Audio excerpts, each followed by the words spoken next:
안녕하십니까. 저는 서울시청 식품안전과 외식업 위생팀에 근무하는 이철환입니다.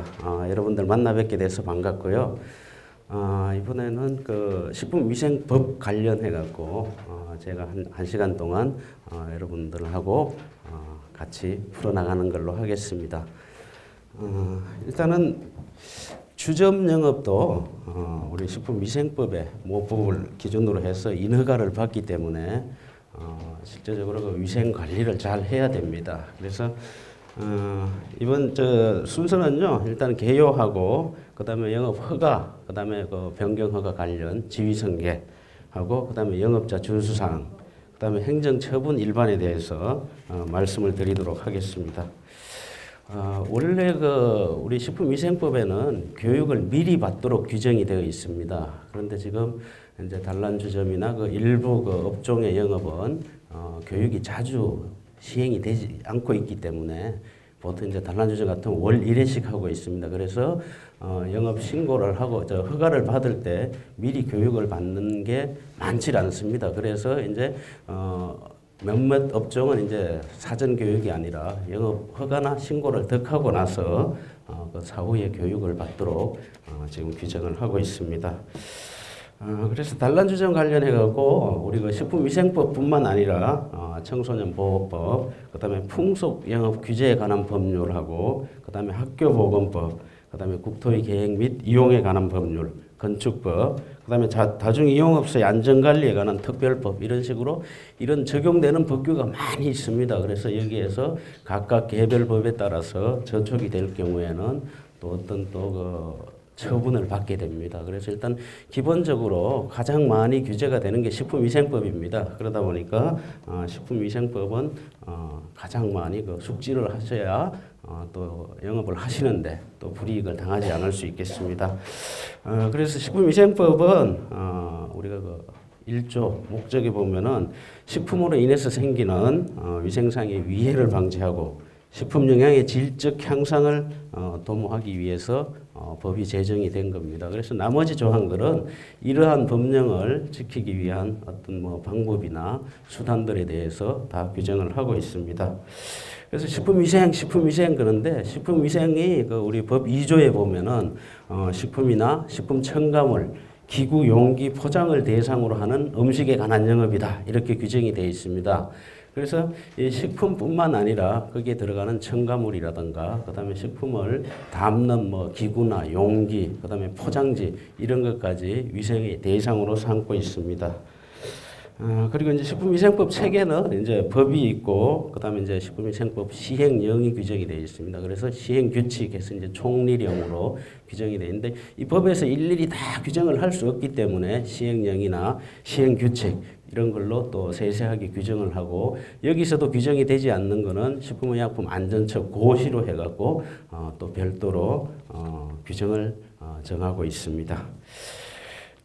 그래서 그다음에 우리 식품위생법 시행령에 보면 영업의 종류 내지는 범위가 나옵니다. 그래서 단란주점의 영업의 범위는 주로 주류를 조리 판매하는 영업으로서 손님이 노래를 부르는 게 허용되는 영업입니다. 그래서 유흥주점하고 차이는 같은 주점이지만 이제 유흥주점의 경우는 이제 유흥시설을 설치할 수도 있고 유흥 적객부를 고용을 해서 유흥 행위를 할 수 있고 그런 규정들이 차이가 있습니다. 그래서 단란주점 같은 경우는 이제 일반 음식점 영업에서 노래만 부를 수 있다. 그렇게 파악을 하시면 됩니다. 그래서 보통 적발이 많이 되는 게 우리 적객부 고용 내지는 알선 이런 걸로 적발이 많이 되는데 일단은 영업자 준수사항에 단란주점에서는 그런 게 허용이 되질 않고 있습니다. 다음에 이제 식품 적계급 해갖고 이제 우리 식품위생법에서 별도의 카테고리를 하나 만들어 놨습니다. 그래서 거기에서는 이제 식품 적계급이라 하면은 다른 영업과 달리 이제 소비자나 손님들이 주문에 의해 갖고 음식물을 조리해서 판매하는 영업이에요. 그래서 단란주점 같은 경우도 가서 안주 뭐를 선택해서 아니면 술을 어떤 종류로 선택을 해서 주문을 하게 되면은 거기에 맞춰서 조리를 해서 제공하는 영업입니다. 그래서 다른 영업 같은 건 미리 그 만들어 놓고 어떤 뭐 진열 판매를 하건 뭐 그런 게 있는데 우리 식품 적계급의 경우는 이제 그 소비자의 주문에 의해서 제공하는 영업이다. 그렇게 이해를 하시면 되겠습니다. 그 중에서 이제 음식점 영업이 두 가지가 있고 주점 영업 두 가지, 그다음에 제과점 영업. 그다음에 그 위탁급식 영업이라고 그것도 식품 적계급에 들어가는데 거기는 그 집단 급식소하고 계약에 의해서 하는 영업이기 때문에 여기서 뭐 일반 그 사람들이 그냥 할 수 있는 영업이 아닙니다. 그래서 그거는 제외하고 이제 그 음식점 영업하고 주점, 제과점 이렇게 이해를 하시면 되겠습니다.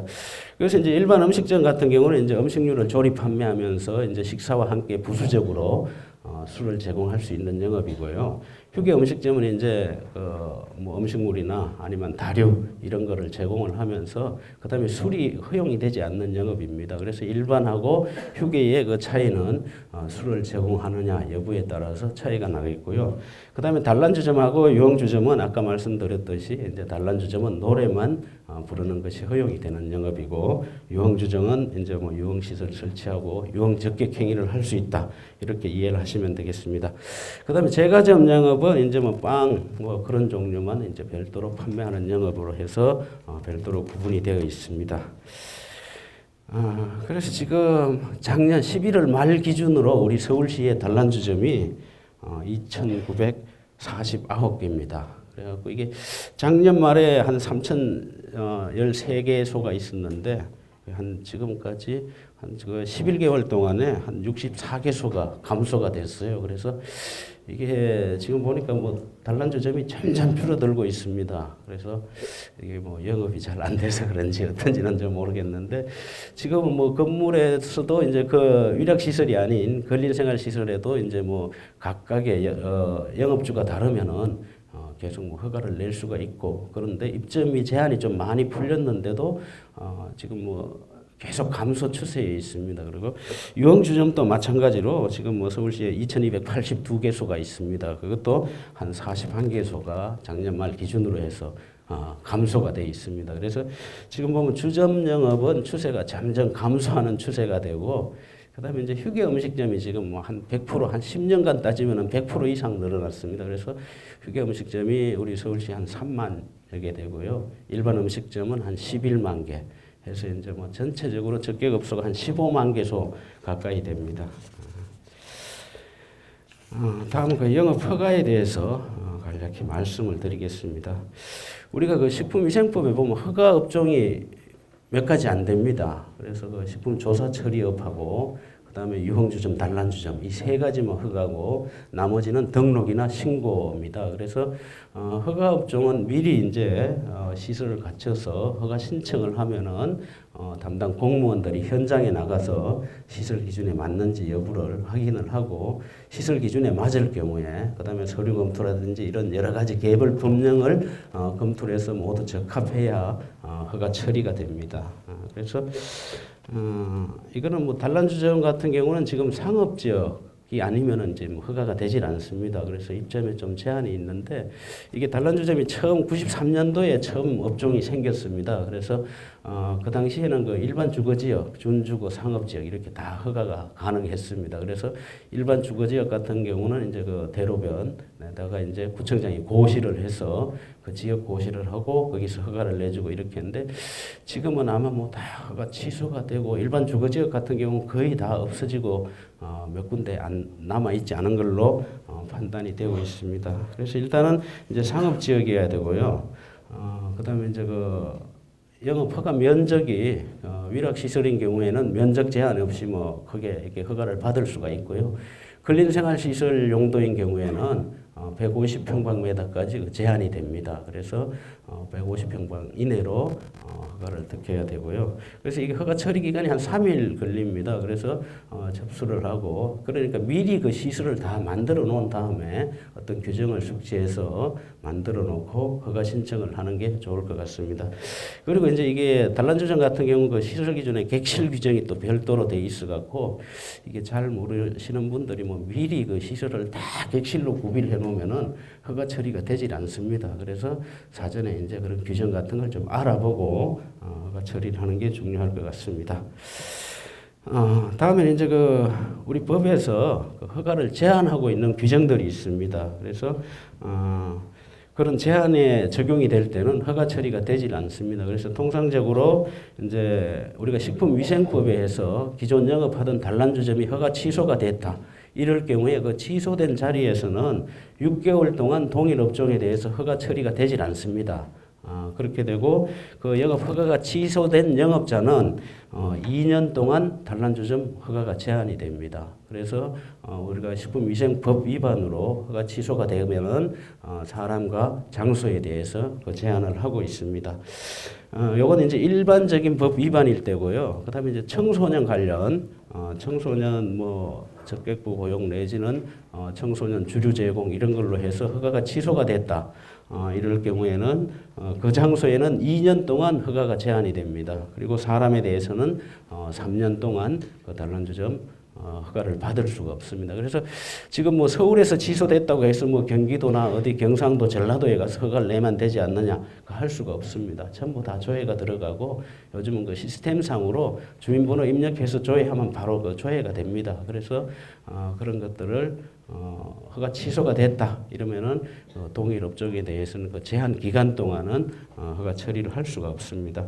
그다음에 이제 성매매 관련 법령에 의해서 허가가 취소가 됐다.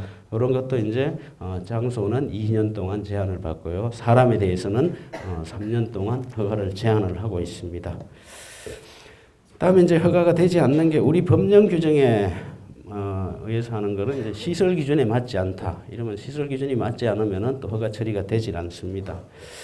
그다음에 이제 지금 우리가 그 후견인 제도 해갖고 그 후견인으로 등재된 사람들 이런 분들은 또 제한을 받게 됩니다. 그 전에는 이제 금치산자, 한정치산자 이런 규정이 있었는데 민법에서 그 규정이 삭제되면서 피성년 후견인 제도가 이제 됩니다. 그래서 그 후견인으로 등록되는지 여부를 확인을 해서 그런 분에 대해서는 또 허가를 제한을 하고 있습니다.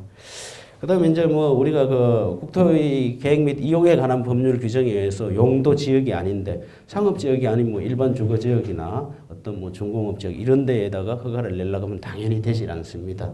그다음에 이제 건축법에 따라서 그 용도가 맞지 않을 경우 그때도 허가 처리가 안 되고요.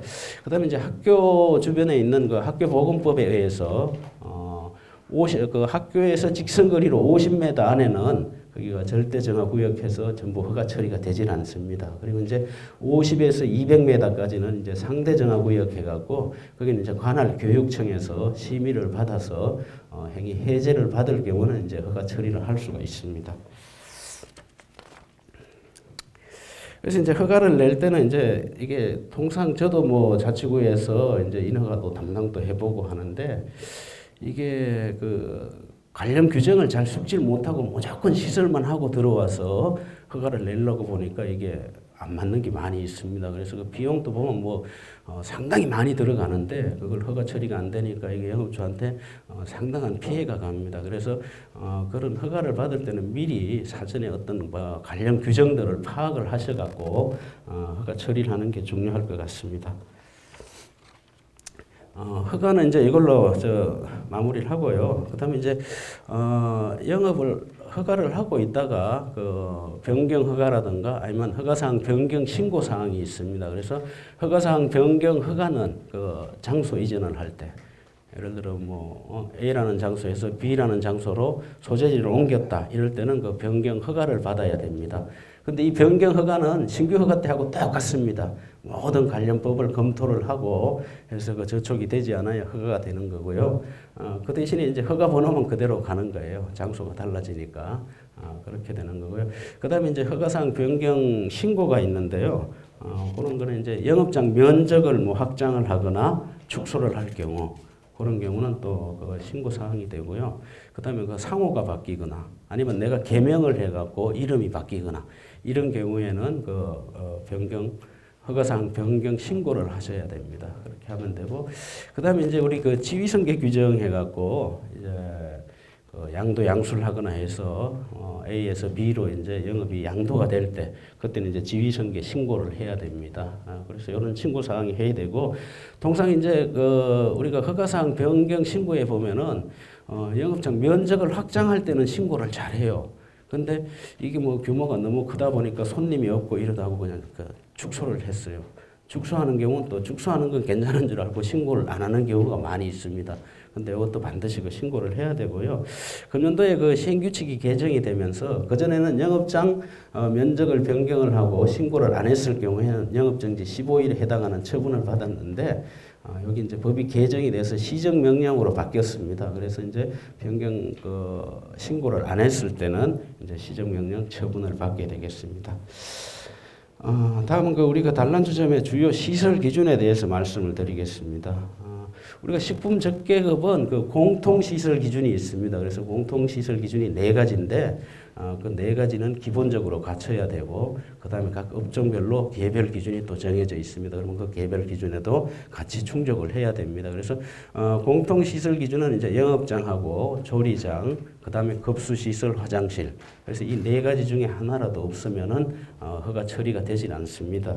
그래서 그 영업장 규정을 보면은 영업장은 이제 독립된 건물이거나 식품접객업소 허가를 한 업종 외의 용도로 사용되는 시설과는 분리가 돼야 된다 이렇게 규정이 되어 있습니다. 그래서 이 분리라는 규정은 이게는 벽이나 청으로 완전히 구분이 되는 것을 말합니다. 그래서 통상 이제 지하업소인 경우에 상당히 평수가 큰 거를 임대를 해갖고 단란주점을 하려고 하니까 용도가 안 맞으니까 이제 근린생활시설 용도만큼 150평방미터 이제 이내로 단란주점을 설비하고 나머지는 놀릴 수가 없으니까 이제 뭐 일반 음식점으로 영업 신고를 해서 영업하는 경우가 있습니다. 그런 경우에는 반드시 완전히 벽으로 완전히 차단이 되고 출입문도 별개로 해갖고 이렇게 영업소가 완전히 분리가 돼야 됩니다. 근데 통상 어떤 집에 가면은 동일 출입구를 들어가서 이쪽 저쪽으로 나눠지고 완전히 분리도 되지 않는 그런 업소들이 있습니다.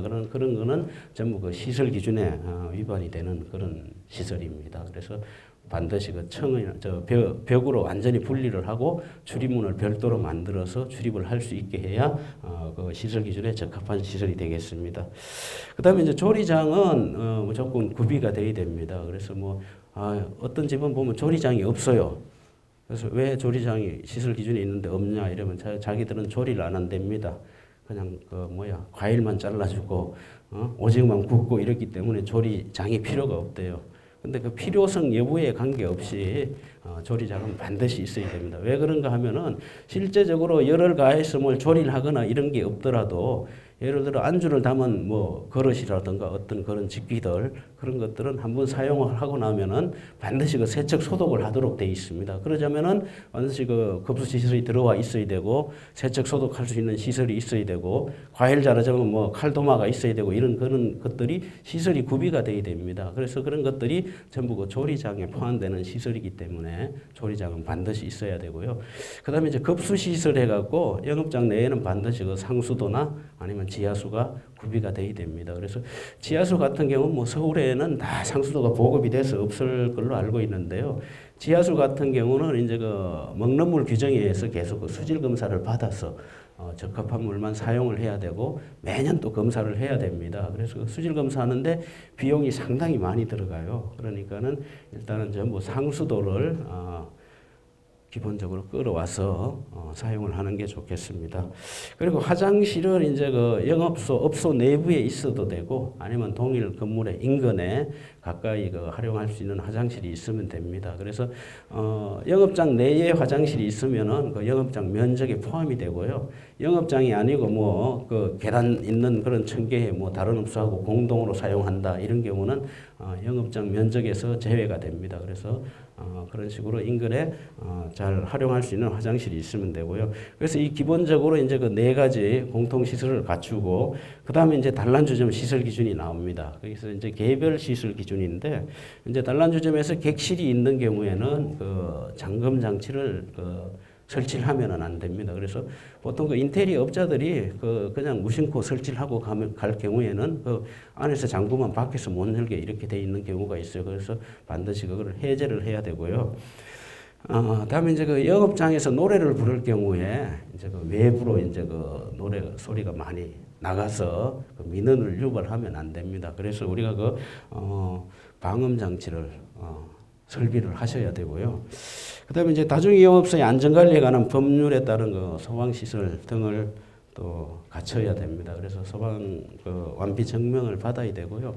기본적으로 이제 그 처음 허가 신청할 때만 그거를 받는데 이게 예를 들어서 뭐 내부에 영업주는 안 바뀌고 그대로 있으면서 인테리어를 다시 했다 이럴 경우에는 반드시 그 다시 소방 완비 증명을 소방서에 신청을 하셔갖고 다시 받아야 됩니다. 그래서 일단 뭐 시설 어떤 변경 없이 외부 내장재나 이런 게 변경이 없이 그냥 뭐 어떤 객실을 하나 철거를 했다 이런 경우는 해당이 안 되겠지만은 이게 전체적으로 인테리어를 다시 했을 경우에는 반드시 그 소방 완비 증명을 다시 받아야 됩니다. 그래서 그 소방 관련 법령에 위반이 되면은 벌칙이 상당히 큽니다. 그 과태료라든가 이런 것들이. 그래서 그런 것들은 사전에 미리 좀 준비를 해 주시는 것이 좋겠습니다.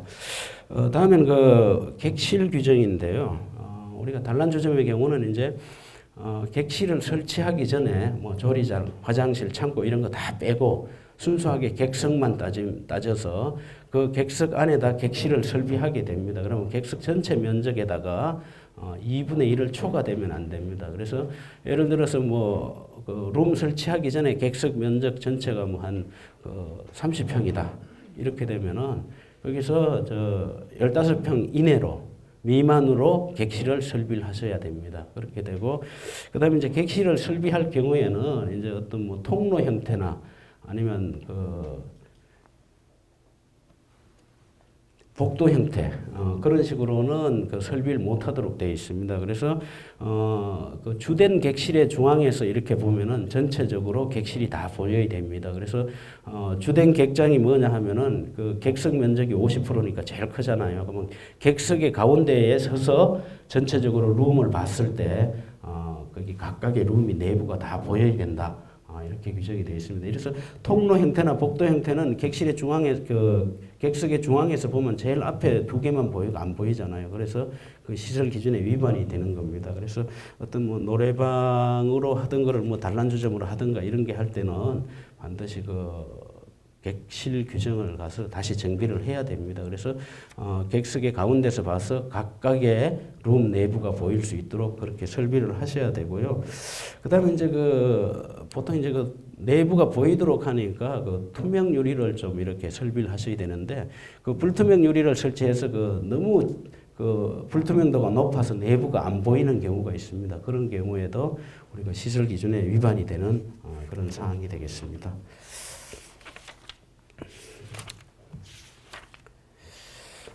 다음은 이제 그 영업자 준수 사항에 대해서 몇 가지 말씀을 드리겠습니다.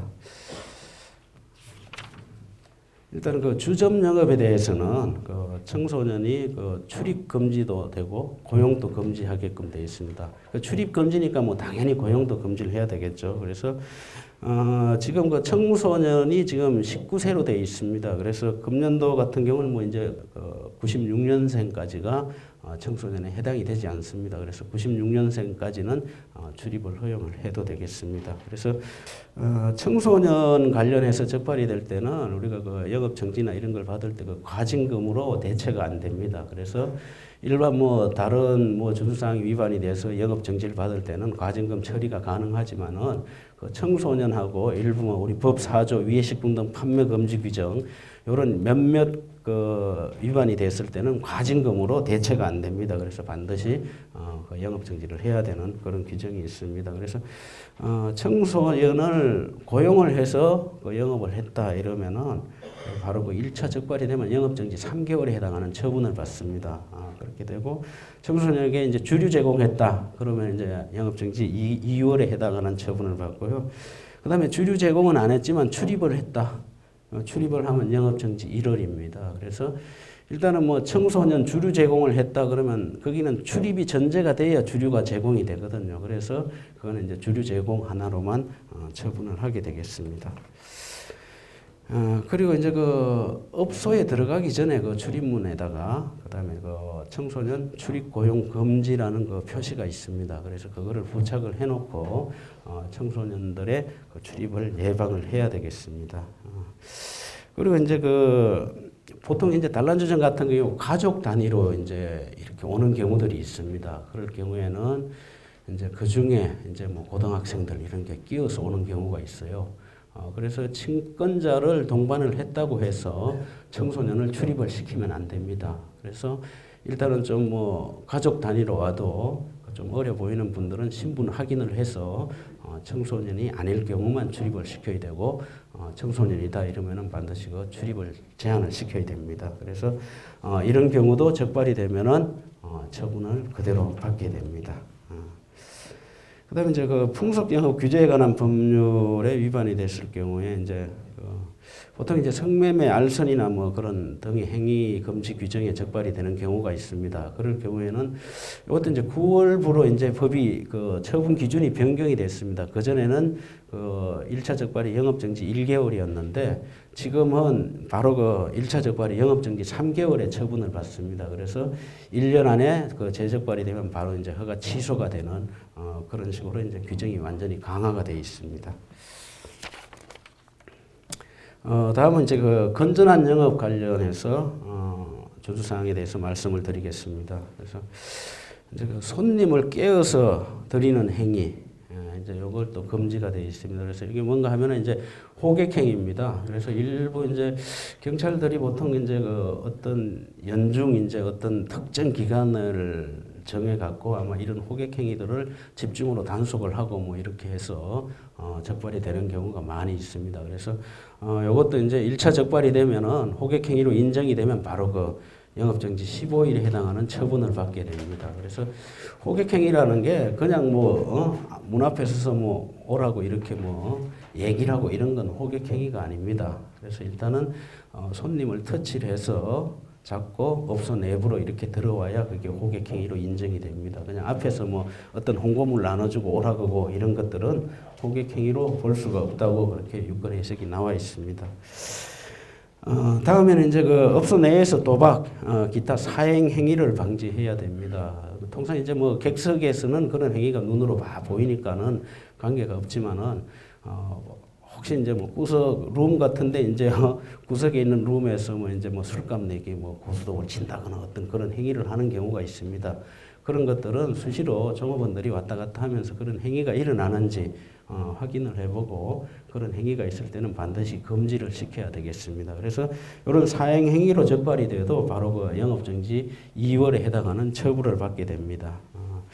다음에는 이제 그 우리가 노래방 기기 같은데 뭐 요즘은 그런 게 거의 없는 걸로 알고 있는데 예전에 그 초창기 때 보면은 그 뭐 노래방 기기에 좀 뭐 미풍양속을 해치는 어떤 엄난 영상 이런 것들을 그렇게 상영을 하는 경우가 있더라고요. 그게 그래서 그런 것들은 반드시 뭐 요즘이야 심의 필 받은 그거를 사용을 하면은 관계가 없겠는데 그런 게 아닌 경우에는 또 간혹 또 이게 적발이 되는 경우도 있습니다. 그래서 미풍양속을 해치는 공연, 영화, 비디오 또는 음반을 상영이나 사용을 해서는 안 됩니다. 이것도 이제 적발이 되면 영업정지 1월에 해당하는 처분을 받게 됩니다. 그리고 이제 그 우리 위생관리에 관해서 또 몇 가지 좀 말씀을 드리겠습니다.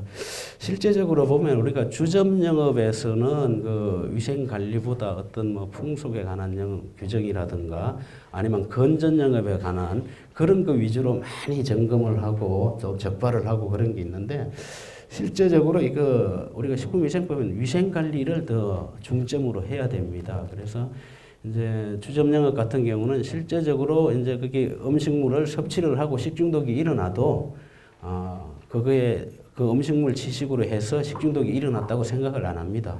전부 보면 야, 내가 어제 가음을 해갖고 설사하는구나 이렇게 생각하죠. 근데 이제 일반 음식점이나 이런 데 가서 먹고 나서 설사를 하고 복통, 구토가 일어난다 이러면 바로 신고가 들어옵니다. 그래서 그러다 보니까 이게 주점 영업에서는 실제적으로 어떤 식중독이 발생을 해도 신고나 이런 것들이 그냥 개인적인 뭐 어떤 자기 체질적인 문제인 줄 알고 그 신고가 없습니다. 근데 실제적으로 보면은 그 식중독이 일어나는 경우도 상당 부분이 있습니다. 그래서 어떤 그 위생 관리를 좀 철저히 해야 되지 않나 그렇게 생각이 됩니다. 그래서 일단은 그 음식물을 담는 그 식기라든가 조리용품들은 그 사용을 하고 나면은 반드시 그 깨끗한 물로 세척을 하고 소독을 한 다음에 사용을 해야 됩니다. 다음에 이제 그 손님한테 한번 제공된 그 음식들 있죠. 뭐 안주라든가 이런 것들, 그런 것들은 뭐 손님이 그 손을 안 댔다고 해서 다른 손님에게 재사용을 해서는 안 됩니다. 그래서 남은 음식은 재사용하면 안 된다. 그렇게 좀 아시고요. 그 중에 이제 예외적으로 나오는 게 있는데 보통 어떤 방울토마토 이런 것들, 그 통으로 나가는 과일 종류들 이런 것들은 칼로 자르지 않고 이런 것들은 나갔다가 다시 들어오면 세척을 해서 제공을 할 수가 있습니다. 그런 건 허용이 되고, 그 다음에 이제 껍질에 쌓여 있는 것들, 어떤 견과류라든가 이런 것들은 제공이 됐다가 남은 건 다시 사용을 해도 됩니다. 왜? 그 껍질을 까서 취식을 하기 때문에 그런 것들은 이제 예외적으로 인정을 하고 있습니다.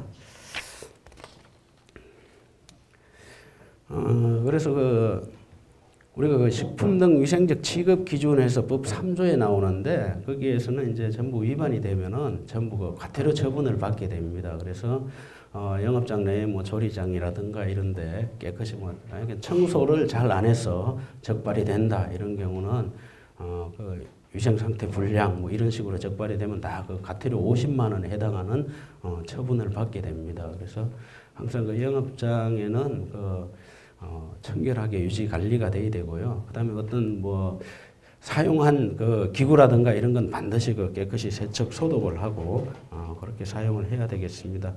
그다음에 위해 식품 등 판매 금지 규정이 있습니다. 그게 우리가 법 4조에 나오는 건데 우리 식품위생법에서 가장 중대한 위반입니다. 그래서 우리가 법 4조에 위반이 됐을 때는 영업정지 처분과 함께 또 형사고발까지 합니다. 그래서 양쪽으로 형사벌과 행정벌을 같이 받게 되고요. 그 다음에 어떤 우리 적객업소는 해당이 안 되지만은 어떤 제조 가공업체나 이런 데서 4조에 위반이 될 경우에는 그 판매 수익에 대한 거를 다 과징금 부과를 합니다. 그래서 내가 1억 원을 판매를 했다. 그러면은 1억 원에 대한 과징금을 부과합니다. 그 영업정지와 별도로. 그래서 법 4조 위반되는 거는 이제 영업정지에 따른 행정처분도 하고 형사벌도 고발을 해서 형사벌도 같이 하고 그다음에 판매 이익금이 있을 경우에는 그 판매 이익금까지 환수를 하게 됩니다. 과징금으로 부과를 해서. 그래서 법 4조에는 절대 위반이 되면 안 되겠습니다. 그래서 금지되는 위해 행위가 7가지로 규정이 되어 있습니다. 그래서 그걸 제가 한번 쭉 읽어 드릴 테니까 한번 새겨 두시기 바랍니다. 그래서 첫 번째 나온 게 이제 썩거나 상하거나 서리건 것으로 인체의 건강을 해할 우려가 있는 것. 그 다음에 이제 두 번째는 유독 유해 물질이 들어있거나 묻어 있는 것 또는 그 염려가 있는 것들. 그 다음에 이제 병원성 미생물에 의해서 오염되었거나 그 염려가 있어 인체의 건강을 해하는 것들. 그 다음에 불결하거나 다른 물질의 혼입, 첨가, 기타 사유로 인체의 건강을 해할 우려가 있는 것들. 그 다음에 이제 영업 허가나 신고를 받지 아니한 자가 제조, 가공, 소분한 것. 그 다음에 이제 안전성 평가 대상이 되는 농축산물의 안전성 평가를 받지 않은 것. 그 다음에 식용으로 부적합하다고 고시가 된 것들. 그 다음에 이제 수입이 금지됐거나 그 다음에 수입 신고를 하지 않고 수입한 것. 이런 것들이 해당이 됩니다. 그래서 통상 이제 우리 식품 적객업에서 해당되는 게 많지는 않은데 보통 이제 식중독이 일어나면은 이게 병원성 미생물에 의해서 오염됐거나 해서 인체 위해를 주는 거에 해당이 됩니다. 그렇게 하고 그다음에 이제 가공식품의 경우 이제 통상 가공식품을 많이 사용을 합니다. 1차 식품도 사용을 하지만은 안주류로 가공식품을 쓰는데 그게 제조 가공으로 등록이 되지 않은 무등록 업소에서 제조한 거를 썼다 이런 경우도 해당이 되고요. 그다음에 이제 수입 식품 같은 경우 수입이 되면 정상적으로 통관 절차를 거친 제품들은 다 한글 표시가 별도로 되어 있습니다. 그런데 그 수입식품을 받았는데 보니까는 한글 표시가 없다. 그런 거는 이게 정상적으로 수입되지 않은 제품으로 보고 그걸 사용을 하지 않아야 되겠습니다.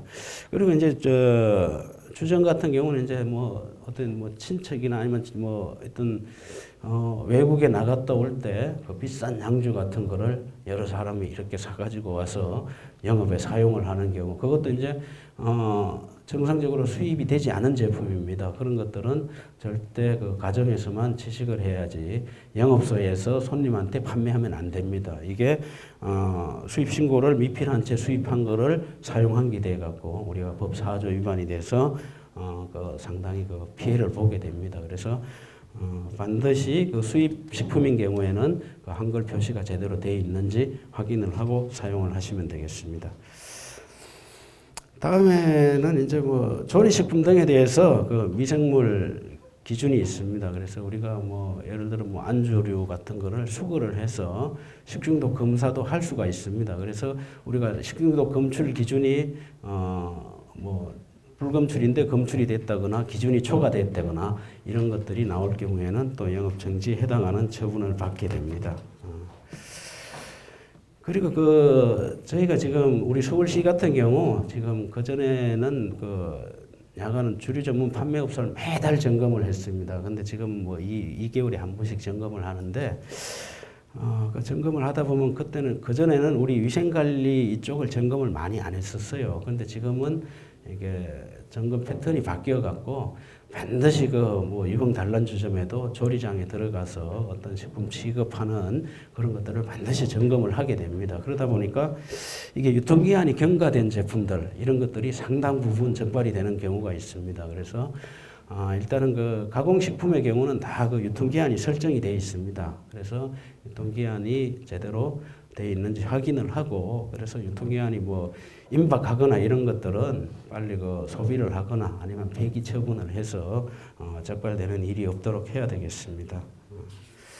그리고 이제 우리가 그 1차 식품들 뭐 야채나 뭐 어떤 뭐 생선 이런 것들 그런 것들은 뭐 별도의 표시 기준에 따라서 그 표시가 없습니다. 그래서 신선한 것만 구입을 해서 사용하시면 되는데 그다음에 이제 가공식품의 경우에는 반드시 그 허가를 받은 제품을 사용을 해야 됩니다. 그래서 허가를 받은지 안 받은지 어떻게 하냐고는 표시 기준에 의해서 가공식품은 다 표시가 되어 있습니다. 음료수를 하나 구입을 해서 보든 무슨 과자 종류든 뭐 햄, 소세지, 우유 이런 것들이 보면은 다 우리 식품위생법에 의한 그 표시가 되어 있고 어떤 뭐 축산물 위생처리법에 따라서 다 표시들이 있습니다. 그래서 그런 표시들이 없는 가공식품이 있을 때는 이게 제대로 허가를 받은 제품이 아니다 보고 그걸 사용을 하시면 안 되겠습니다. 다음은 그 위생적 취급 기준에 대해서 4가지 좀 말씀을 드릴게요. 그래서 일단은 그 식품 등을 취급하는 뭐 보관 창고라든가 조리장 이런 데는 항상 그 청결하게 관리를 해야 된다. 그래서 이게 청소 상태 불량이라든가 이런 걸로 적발이 될 때는 과태료 50만 원이 부과가 됩니다. 그다음에 이제 그 부패 변질되기 쉬운 것들, 그다음에 어떤 보관 기준에 따라서 뭐 냉장 보관하라 아니면 냉동으로 보관하라 이런 게 있습니다. 그런 경우는 반드시 냉장 시설에 보관을 해야 됩니다. 근데 이것도 이제 그 규정에 따르지 않았다. 그러면 과태료 30만 원이 부과가 됩니다. 그렇게 되고 뭐 조리사가 주점에는 조리사가 별도로 뭐 있는지 모르겠는데 일단은 그 조리 행위만 전담으로 하는 조리사는 그 조리장 안에서 반드시 그 위생모를 착용을 해야 됩니다. 그래서 위생모 착용 안 해도 과태료 20만 원의 부과 처분을 받게 됩니다. 그리고 이제 조리에 직접 사용되는 뭐 기계, 기구, 음식기는 세척 후에 반드시 그 살균 소독을 해야 된다. 근데 이것도 이제 살균 소독을 안 하고 사용을 했다 이러면은 그 과태료 20만 원에 해당하는 처분을 받게 됩니다. 다음에 이제 그 표시하고 뭐 기타 사항에 대해서 몇 가지 말씀을 드리겠습니다.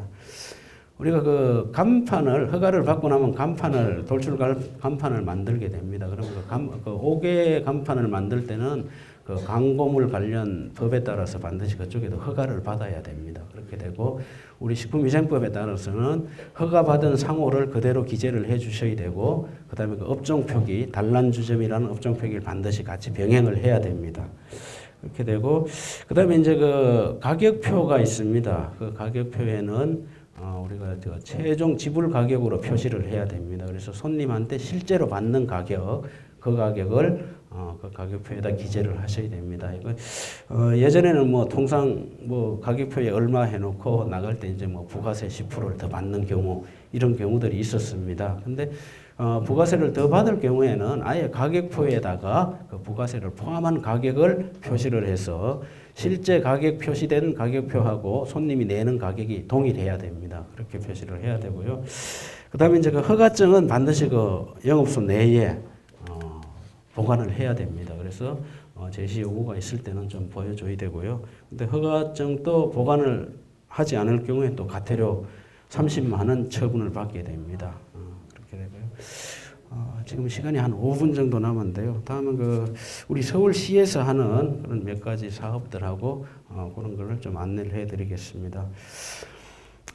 저희가 이제 각 업소들을 매월 점검을 하고 있습니다. 그래서 이제 주간 점검, 야간 점검 나눠서 하는데, 야간 점검은 이제 뭐 주류 전문으로 판매하는 뭐 일반 음식점하고 그다음에 용주점, 단란주점 해서 이제 각 구별로 구청 직원들을 이제 교차 단속을 합니다. 그래서 예를 들어서 종로구에서 오신 분은 뭐 다른 종로구가 아닌 다른 구에 가서 점검을 하게 되고 이렇게 하는데, 그 점검을 할 때는 요즘은 공무원만 가는 게 아니라 민간 단체하고 같이 가게 됩니다. 그래서 저희도 이제 야간 전담하는 단체가 6개 단체 133명으로 식품위생감시원으로 위촉을 했습니다. 그래서 보통 나갈 때는 공무원 1명 내지 2명, 그다음에 소비자 감시원 2명씩 해갖고 이렇게 점검을 나가게 됩니다. 그래서 그전에는 이제 뭐 이게 원래는 이제 소비자 단체를 참여하게 된 경우가 어떤 뭐 부조리라든가 이런 걸 예방하기 위해서 이렇게 하게 됐는데, 지금은 이게 법제화가 됐습니다. 이게 초창기에 할 때는 우리 서울시에서 시범으로 운영을 하다가 이게 좋아서 이제 식품위생법에 법제화가 돼서 지금은 운영을 하고 있는데요. 지금은 뭐 그런 목적보다는 실제적으로 민간이 같이 점검을 해서 하는 이제 그런 행위로 완전히 틀이 굳어졌습니다. 그래서 모든 점검은 공무원 혼자 나가는 게 없습니다. 전부 이제 소비자 감시원들하고 같이 나가서 점검을 하게 됩니다. 그리고 저희 같은 경우는 이제 점검을 하게 되면은 점검하기 한 3일 전에 다 예고를 합니다. 그래서 뭐 이번에는 뭐 주류 전문 판매업소를 몇 월 며칠 점검을 한다. 이런 식으로 이제 우리가 서울시 식품안전정보 홈페이지가 별도로 있습니다. 그렇게 하고 자치구 홈페이지에다가 사전에 예고를 하도록 그렇게 하고 있습니다. 다음 행정처분 관련해서 간단히 말씀을 드리겠습니다. 일단 우리가 법령에 규정된 사항을 지키지 않았을 경우에는 전부 처분을 받게 됩니다. 그래서 행정처분이 이제 위반 사항을 적발을 하고 나면은 오늘 가서 적발을 했다고 내일 바로 처분이 나가고 그런 건 아닙니다. 그래서 1차적으로 적발을 하면은 우리가 행정절차법에 따라서 절차를 지켜야 됩니다. 그래서 통상 이제 위반 사항 적발을 하고 처분 사전 통지를 합니다. 그러면 처분 사전 통지는 의견 제출일 열흘 전에 영업주가 받아봐야 됩니다. 그러다 보니까 이제 보통 우편물을 한 15일 전에 발송을 하게 됩니다. 그래서 의견 제출을 받아서 위반 사항이 인정이 되면은 이제 행정 처분을 하게 됩니다. 그러다 보니까 통상 위반 사항 적발을 해서 아무리 빨라도 20일 정도 걸립니다. 처분이 나가기까지.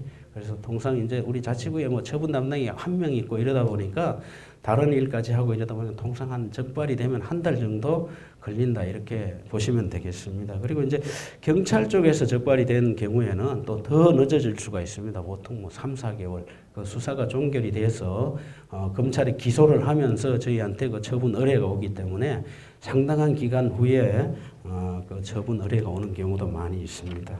그래서 이 행정처분이라는 것은 우리가 각 행정청에서 하는 처분을 전체적으로 행정처분이라고 하고 있습니다. 그래서 지금은 우리가 구청장 권한입니다. 행정처분은. 그래서 뭐 우리 적격업소의 인허가는 전부 구청장 권한이기 때문에 허가도 구청에서 하고 행정처분도 구청에서 이루어지게 되겠습니다. 그래서 행정처분이라는 것은 통상 뭐 시정명령이라든가 시설개수, 영업정지, 허가 취소 이런 것들을 행정처분이라고 하고 있고요. 그 다음에 이제 벌칙 규정에 의해 갖고 우리가 형사벌을 받는 게 있습니다. 이런 것들은 이제 우리가 경찰이나 이런 데 고발을 하면은 이게 검찰에서 벌금을 부과받는 겁니다. 그래서 어떤 위반 사항은 또 우리가 모든 게 위반이 되면 과태료를 제외하고는 다 벌칙 규정에 나와 있습니다. 그래서 우리가 행정처분이 시정명령이지만은 경찰에서 단속이 나면 그 벌칙 규정에 따라서 벌금을 내게 됩니다. 그래서 우리가 행정기관에서 점검을 할 때는 통상 이제 중대한 위반 사항만 행정처분과 형사벌을 같이 하고 있고 나머지 뭐 시설개수, 시정명령 이런 것들은 별도로 고발 조치를 하질 않습니다. 그렇게 되고요. 시간이 다 된 것 같아서 그래서 이러한 행정처분을 받고 나니까 예를 들어 뭐 영업정지 2달이다. 이러면 실제적으로 2달 문 닫으면 거의 영업하기 어렵거든요. 그러다 보니까 이제 이런 구제 제도가 별도로 마련이 되어 있습니다. 그래서 구제 제도는 그 행정 심판 청구를 한다거나 아니면 행정 소송을 제기할 수가 있고요. 카테르의 경우는 이제 이의 제기 신청을 하실 수가 있습니다. 그래서 행정 심판 같은 경우는 그 명백한 위반 사항이 있을 경우에는 거의 뭐 실익이 없습니다. 그대로 다 처분이 되는 거고요. 행정 소송의 경우는 이제 그 어떤 뭐 영업주의 처한 상황이라든가 영업장 규모 뭐 여러 가지 상황을 감안을 해서 원 처분보다는 약간 그 줄어드는 그런 경향이 있습니다. 그리고 이제 가태료의 경우에는 이의 신청만 하면은 그 일건 서류를 갖다가 전부 그 관할 법원으로 보내서 거기서 판단을 하게 됩니다. 이상으로서 이제 그 법령에 관해서 이제 마치도록 하겠습니다. 그리고 추가적으로 뭐 좀 의문이 나는 거나 이런 사항들은 그 자치구 담당, 그 위생 담당자들한테 상의를 하시거나 아니면 저희 서울시 식품안전과로 문의를 하시면은 충분히 답변을 해드리겠습니다. 영업 잘 하시고 번창하시길 바라겠습니다. 감사합니다.